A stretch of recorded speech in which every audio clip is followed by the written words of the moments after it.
Hello everyone, welcome to my channel. So today we are going to do the chapter Fire, Friend and Foe. This is of Honeycomb English. So let's start. So this chapter is all what related to fire, and the heading means fire, friend and foe means that fire can act as a friend and even as a foe. What is foe is enemy. It's enemy. So, in Hindi, we can say dushman. So, fire can help us and even destroy our things. So, let's start. Early man didn't know what fire was, but he must have seen the damage it could cause. He must have watched lightning and volcanoes long before he began to use fire himself. So early people were not knowing that what fire was. पुराने लोगों को नहीं पता था कि आग fire क्या होती है, बट उन्हें ये ज़रूर पता था, उन्हें ये देखा ज़रूर था कि फायर कितने कितने डैमेज कर सकते हैं. कैसे देखा उन्होंने कि कैसे डैमेज कर सकते हैं. उन्होंने लाइटनिंग से, बारिश के समय जो लाइटनिंग होती है उससे और वोल्केनोज में से जो लावा निकलता है उसको देख के उन्होंने देख रखा है. They saw that how it the fire could cause damage to our earth, to us even. So they have seen that they don't know how to use fire. Fire was powerful and dangerous and he was frightened. So they are talking about the early man. ये कह रहे हैं कि जो पुराने लोग थे वो उन्हें ये लगता था कि फायर पावरफुल है. जैसे कि हमें भी पता है फायर बहुत पावरफुल है, बहुत डेंजरस है, और इसीलिए अर्ली पीपल जो थे बहुत डरे हुए थे. Fire may have puzzled early man, but we now know that fire is the result of a chemical reaction. Fire जो है यानी कि आग जो है उसको पुराने ज़माने के लोगों को दिमाग को मतलब पजल ज़रूर कर दिया होगा, but now we know that what fire is. We know कि फायर क्या है. We know that fire is a chemical reaction. It's nothing, just a chemical reaction. So when the oxygen in the air combines with carbon and hydrogen in a fuel, a chemical reaction takes place. So when the oxygen in the air, there is oxygen through which we breathe. When the oxygen is being combined with the carbon and hydrogen in a fuel, any fuel, it is having carbon and hydrogen. When the oxygen combines with the carbon and the hydrogen, any chemical reaction will be taking place. So energy in the form of heat and light is released in this process. So in this process of the oxygen and the combination of carbon and hydrogen, the chemical reaction will be the energy produced in this form will be heat and light. So it will giving us heat, as we know that means if we say it fire, so it will give us heat and it will give us light. So after that we come, this is what we call fire.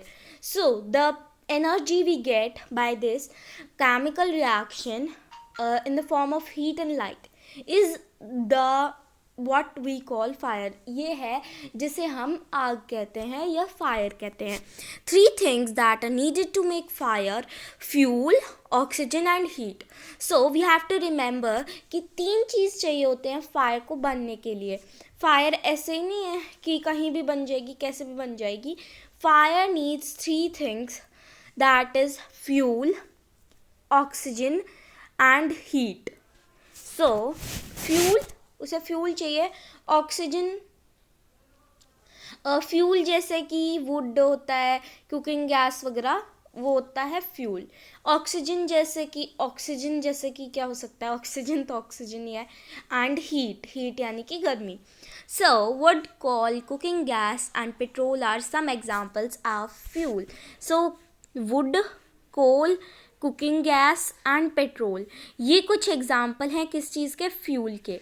So let's move forward. Oxygen comes from the air. So oxygen कहाँ से आती है? Air से आती है, जिससे हम breathe भी करते हैं। That is why when you blow on smouldering paper it often burst into flame.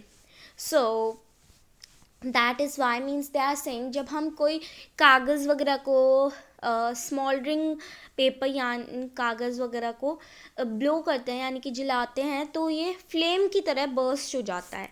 The third thing needed to make fire is heat. जो थर्ड चीज़ है फायर आग को बनाने के लिए है, वो है हीट यानी कि गर्मी।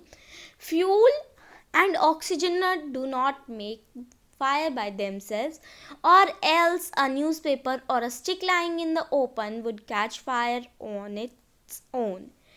So they are saying that third चीज़ है heat, और फ्यूल और ऑक्सीजन जो है, फ्यूल और ऑक्सीजन जो है वो अकेले फायर नहीं बना सकते हैं।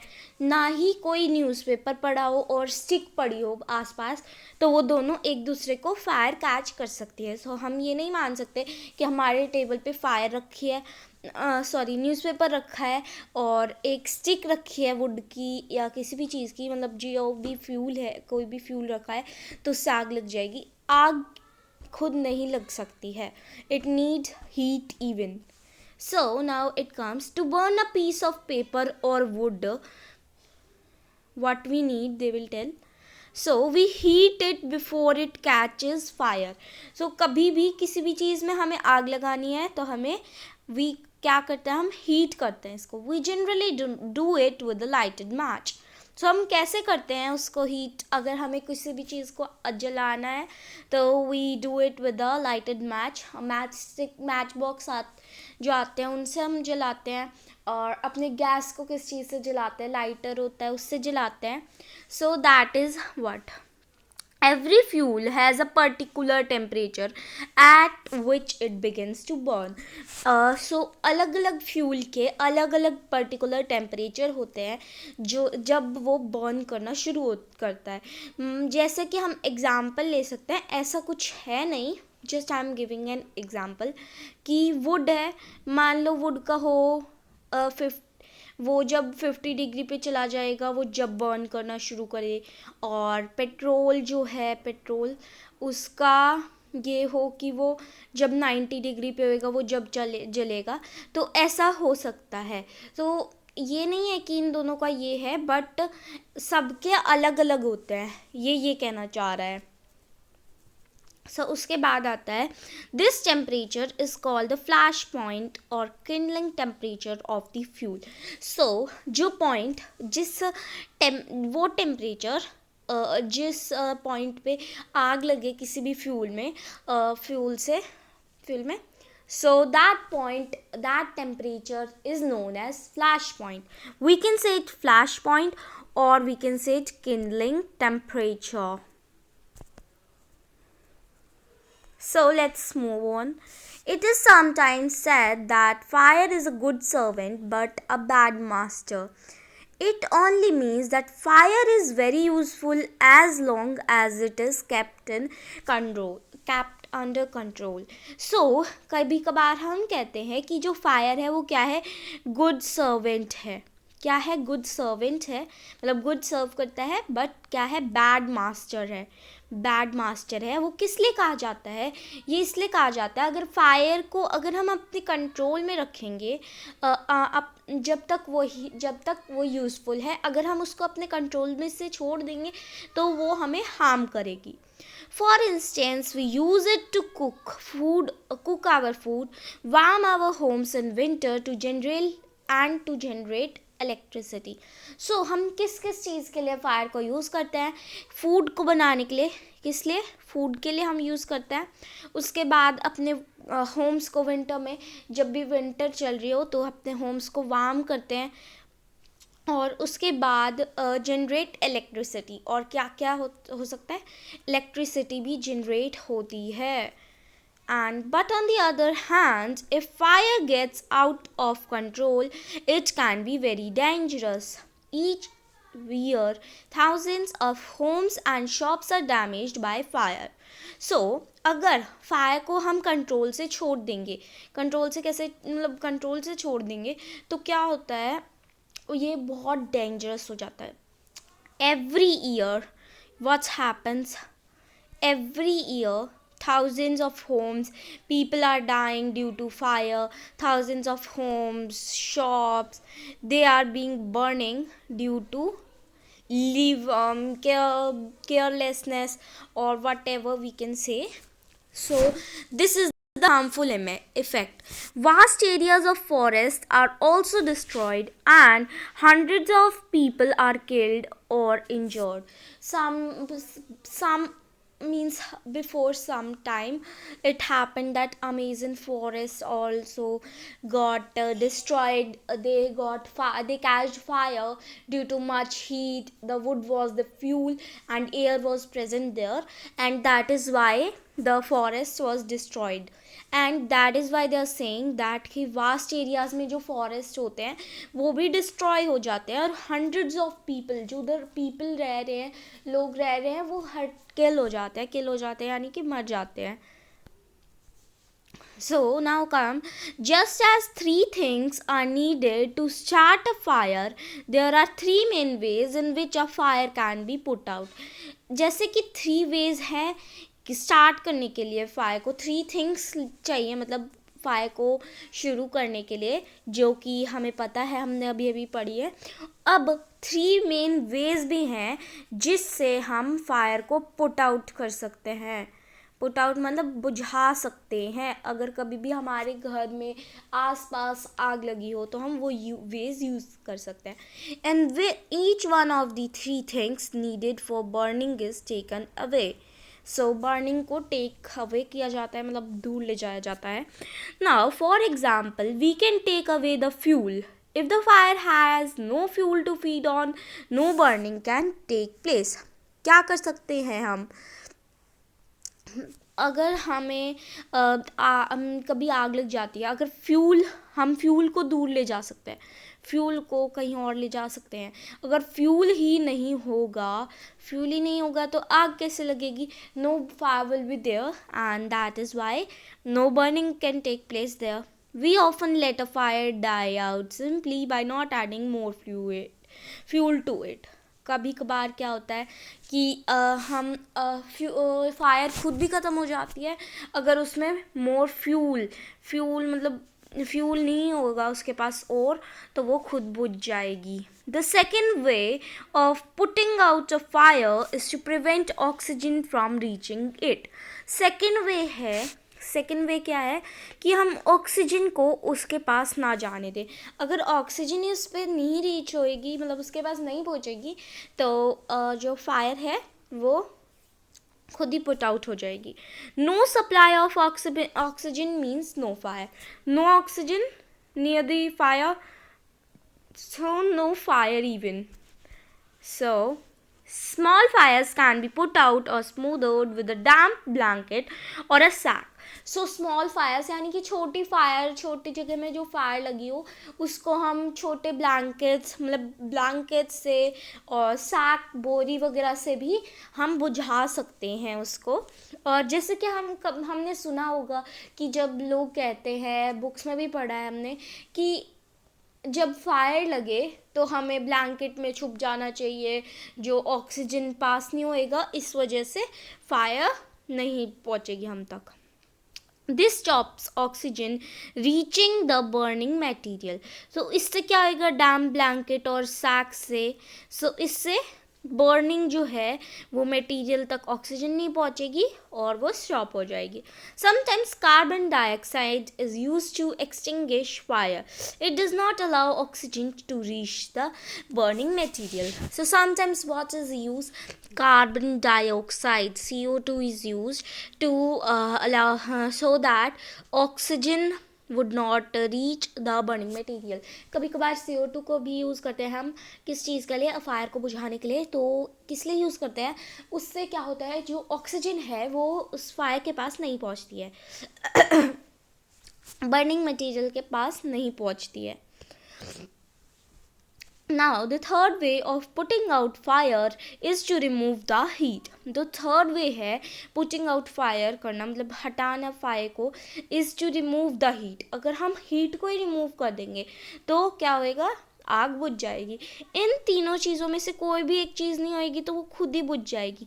इसलिए यही मेन चीज़ें हैं कि कोई भी अलग कर दी जाए चीज़ उसमें से. The third way of putting out fire is to remove the heat. हम हीट को रिमूव कर सकते हैं. If the temperature can be brought down below the flash point the fuel stops burning. जो कि फ्लैश पॉइंट है उस fuel का, जो फ्यूल होता है उसका जो फ्लैश पॉइंट या किंडलिंग टेम्परेचर होता है उससे बिलो ले आए हम हीट का जो टेम्परेचर, मतलब जो उसका टेम्परेचर है अगर हम उसको नीचे ले आए, सो जो फ्यूल है वो स्टॉप कर देगा burning. Now you blow on a burning matchstick or a candle to put it out. हम कभी भी बर्न कर रहे हो मैचस्टिक से, हम if we take an example of temple, हम कभी भी जोत जलाते हैं, so we blow out with our mouth and we put it, so वो बुझ जाती है. सो ऐसे ही क्या करते हैं लोग कि ट्राई करते हैं, अगर छोटी सी छोटी सी आग हो बिल्कुल, अगर जैसे कैंडल वगैरह हो तो उस पर हम ब्लो आउट कर सकते हैं. In doing so you remove the hot air around the flame bringing on down its temperature below the flash point and the candle goes out. और इससे हमारी कैंडल का फ्लैश पॉइंट, मतलब उसका जो फ्लैश पॉइंट होता है वो नीचे आ जाता है, उसका टेम्परेचर बिलो हो जाता है फ्लैश पॉइंट के, और कैंडल जो है बुझ जाती है. Sometimes water is spread on a fire. Fire पे क्या करते हैं हम, फायर पे वाटर डाल देते हैं, बट हर बार ये वाटर वाला नहीं चलता है. It absorbs heat from the burning fuel and lowers the temperature. जो बर्निंग फ्यूल है, जो फ्यूल है उसका टेम्परेचर एब्जॉर्ब कर लेता है, हीट को एब्जॉर्ब करेगा वो वाटर, इसलिए वो लोअर करेगा टेम्परेचर को, और जो वो हीट आग है वो बुझ जाएगी. The blanket of water also cuts off the supply of oxygen and the fire is extinguished.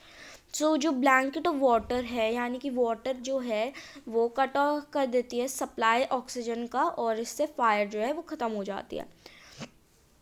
Some fires can not be put out with water. कुछ फायर हैं, कुछ आग जो होती हैं वो उनको हम वाटर यानी कि पानी से नहीं हटा सकते हैं.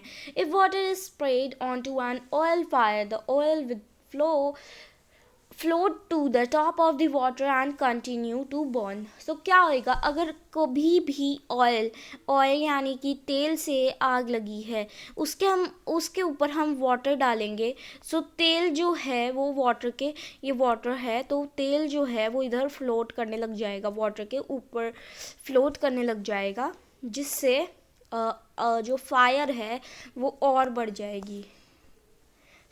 हम इसलिए इस बहुत सी जगह बहुत सी फायर्स पे हम पानी नहीं डाल सकते.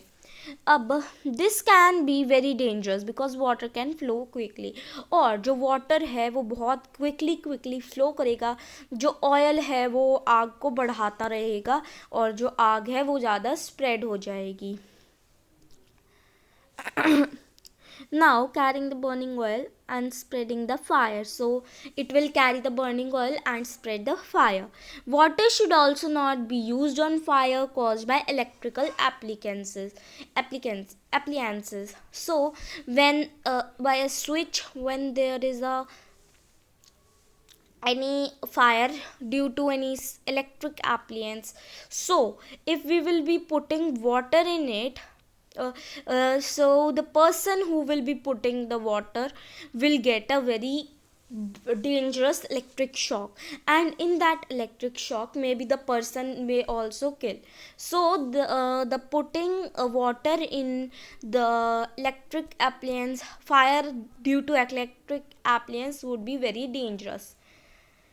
Now the person spraying water might receive an electric shock and may be killed. So जो person पानी डालेगा वो उसको electric shock लग सकता है और वो मर भी सकता है. A carbon dioxide extinguisher is the best thing to fight an electrical fire. अगर electrical fire लगी है, कोई भी electric appliance से लगी है, electric switch से क्यों ना लगी हो, तो उसके लिए carbon dioxide wala extinguisher. That extinguishers are the best thing when we have to fight any electrical fire. Nowadays every school, every places, offices are having extinguishers at a very small points, so they are a very big kind of safety, they are for a very big kind of safety purpose. We spend millions of rupees each year in fighting fires. So governments and everyone is spending million of rupees each year to fight the fire, and we spend more trying to find more new ways of preventing fire from happening and getting out of control. और हम और से जितना हम लगा सकते हैं पैसा उतना लगा रहे हैं अपने न्यू वेज फाइंड आउट करने के लिए, प्रिवेंट करने के लिए फायर को और उसको ख़त्म करने के लिए लेकिन वो आउट ऑफ कंट्रोल हो जाती है. जो आउट ऑफ कंट्रोल हो रही है उसको हम प्रिवेंट करना चाह रहे हैं. On the whole we have learn rather well to control fire and put it good use in our everyday life. फिर भी हमने क्या करा है, हमने लर्न करा है how to put out fire in control. पहले से बहुत बेहतर हालात हैं और उसको हमने गुड यूज़ कर मतलब फायर को अपना फ्रेंड बनाना सीखा है अपनी एवरीडे लाइफ में. Now long ago there were no fireman. When fire broke out everybody came as firefighter. So long ago, before some time, means before many years, there were no firemen. Like now there are fire brigades and all, so there were no firemen. And there at that time when fire broked out, मतलब जब fire लगती थी तो so everybody in the village just became a fire fighter. How they became fire fighter? People formed human chains, they still do if required. तो अब human chains बना लेते थे, सारे लोग इकट्ठा हो जाते थे और अगर अभी भी ज़रूरत पड़ती है तो अभी भी बनाते हैं. और बकेट्स ऑफ वाटर किसी भी वेल और पॉन्ड से लेके उस घर तक या मतलब जहाँ भी है आग लगी है उधर तक चेन बना लेते और वाटर की बकेट्स को पास करते करते उधर तक भेजते रहते. Now there are laws about building construction which ensure that space is left between buildings to reduce the fire risk.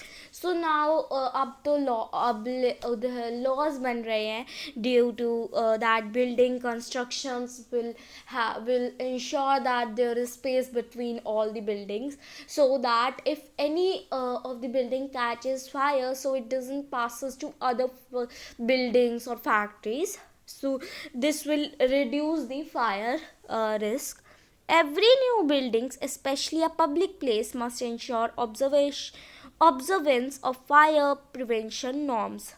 So every new buildings should observe the fire prevention norms. Means fire extinguishers वगैरह उनको रखने चाहिए and emergency bell and everything should be observed first of all only. Bands of firefighting workers with special equipment known as fire brigades are there to put out fires. So बहुत सारे अब तो fire fighting workers हैं, उनकी special equipment हैं जिनको हम जानते हैं किस नेम से, fire brigades, which are known as fire brigades. So from a very small age we learn about these fire brigades and they help us a lot to remove fire, prevent fire. Now are there to put out fires. Firefighters are highly trained people. They possesses many skills. जो fire fighters हैं वो बहुत highly train people हैं, उनको बहुत ज़्यादा train किया जाता है और उनके में बहुत ज़्यादा स्किल्स होती हैं. They cut off electricity supply, knock down dangerous walls, spray water and other materials to bring fire under control. They are also train. So मतलब उनको कट ऑफ इलेक्ट्रिसिटी, मतलब वो बहुत स्किल होती है, उन्होंने पहले बहुत प्रैक्टिस करी है उसके बारे में.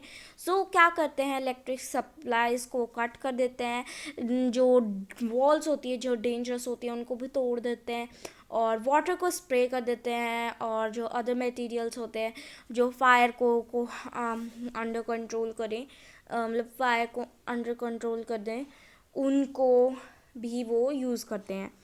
They are also trained in first aid so that they can help people suffering from burns or from the effects of smoke. उनको फर्स्ट एड देना भी सिखाया जाता है, उन्हें आता है जी कि अगर कोई कुछ लोग किसी फायर एक्सीडेंट वगैरह हो जाए, so what they can give the first aid if on their burns or from the effects of smoke if they are having something, not in any road accident, only in any fire accident.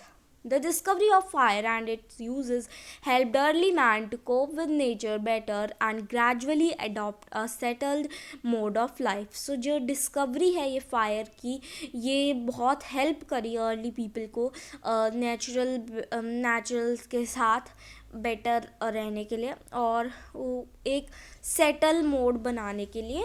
Earliest people जो थे वो पहले के लोग जो थे जंगल वगैरह में रहते थे, अब सेटल्ड लाइफ जो है ये हमें मिली है. Fire is still worshipped in many parts of the world. Fire को अभी भी वर्शिप किया जाता है कुछ पार्ट्स ऑफ दी वर्ल्ड, कुछ पार्ट्स में. Fire is indeed a friend but as we know it can be dangerous enemy once it's gets out the control. So fire एक हमारी बहुत ही अच्छी फ्रेंड है. वो हम खाना वाना सब कुछ इसमें बनाते हैं, और it's can even be a dangerous enemy. अगर वो कंट्रोल में से चली जाए तो वो हमारी डेंजरस एनिमी बन जाती है. और कोप का मीनिंग क्या होता है, deal with and manage. So this was our chapter, and we will be bringing the question answers of this chapter in the next few videos. So if you like the video, so please like, share, subscribe and comment to my channel. Thank you for watching the video. Bye.